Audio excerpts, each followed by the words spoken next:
while I was doing my tidy little bit of analysis to figure out whether the basic or the trial plan made sense. And we did this whole analysis of saying, well, at what number of sessions does the trial plan give me the same cost as the basic plan? And I did this whole calculation. I said, oh, it's at 5 sessions. I didn't realize it, but the guy at the front desk of the yoga studio was watching me the whole time. And then all of a sudden he said, well, that's all cute what you did, Sal. I understand what you said. There's some number of sessions where 12s is equal to 20 plus 8s, where we get the same exact cost. And so you set 20 plus 8x is equal to 12 plus s. Or another way you could say it is, the c that 20 plus 8s gets is going to be the same as the c that 12s gets. So we just equate them, and then you solved for s, and then you solved for the cost. But the guy says, I have a different way of doing it, and I'm curious to see if I'm going to get the same answer. So his way of thinking about it, he says, look at this right here.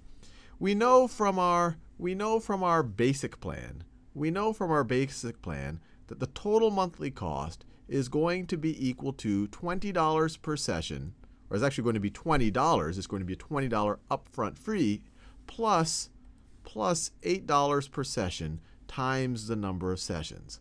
So we know that.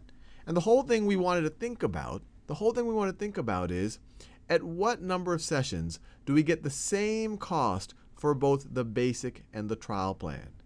So he says, I have an idea. I have an idea of turning this into an equation of only one unknown. Right now it's an equation of 2 unknowns. I have a certain cost that's dependent on a certain number of sessions. But he has at least he thinks he's got a way of getting rid of the c. He says, what I'm going to do is I'm going to just subtract a c from the left-hand side. So he says, I'm just going to subtract a c from the left-hand side. And then I quickly point out to him, I was like, look, you can't just subtract one side from you can't just do one thing to one side of an equation, then the equality won't be true anymore. And he's like, oh, no, don't worry. I'm going to do the same thing on the other side of the equation. And so I tell you, well, what good would that be, subtracting c from both sides? Because then you're going to end up with a c on the right-hand side. You're going to end up with 20 plus 8s minus c. So you're not going to get rid of the c. You're still going to have 2 unknowns. He's like, no, Sal. You don't get it.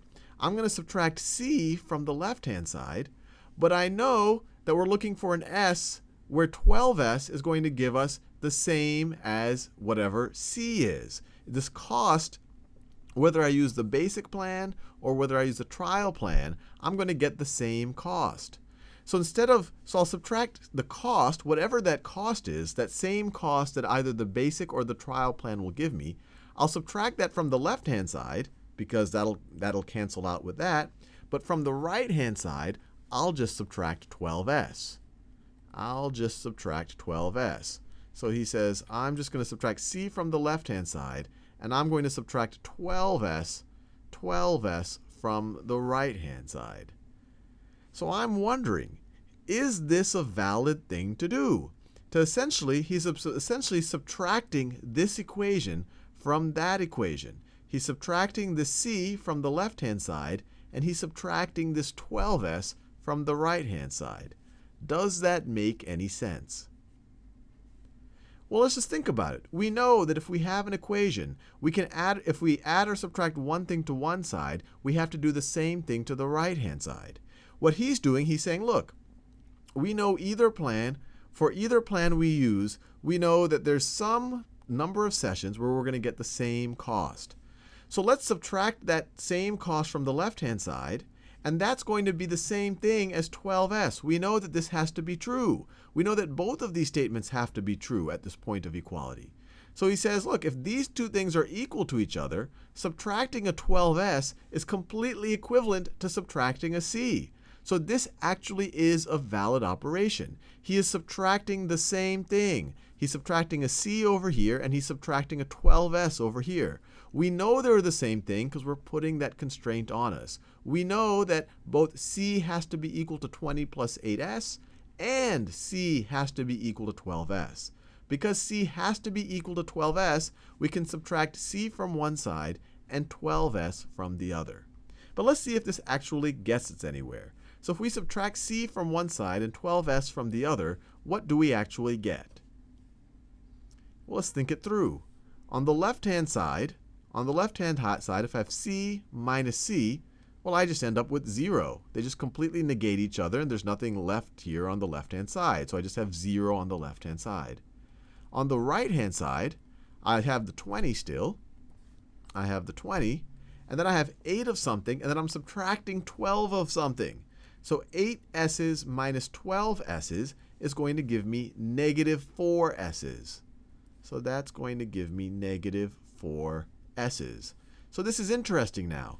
I now have one equation and one unknown. That one unknown is s, and so I should be able to solve for that s. But how can I do it? Well, I always like to isolate my variable on one side of the equation. And so now I'll isolate it on the left-hand side. And as you know, there's many, many ways of doing this. And so what can I do if I want to get the s's on the left-hand side and get rid of them on the right-hand side? Well, if I want to get rid of them on the right-hand side, I'm subtracting 4 s's here. I just have to add 4 s's. But once again, I can't just do that to the right-hand side. Then the equality won't be true anymore. I have to also do that to the left-hand side. And so what will that give me? Well, we get 0 plus 4s on the left-hand side, which gives us just 4s.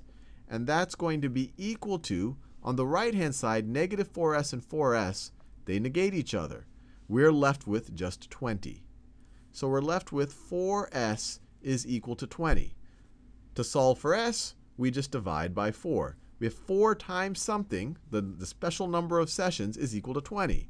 Well, 4 times something divided by 4 is just going to be that something. But we can't just divide the left side by 4. We also have to divide the right-hand side by 4. So we're left with s is equal to 20 divided by 4, or s is equal to 5 sessions, which is exactly the answer we got before. And then we can go back into either of the plans and see that the cost will still be $60. And so what was neat here is that both myself and the guy at the front desk of the yoga studio, we had very, very different approaches to solving this problem. But because what each of us did was logically correct, and this is what's really neat about algebra, we got to the same conclusion. As long as we do logically correct things, we will always get to the same answer.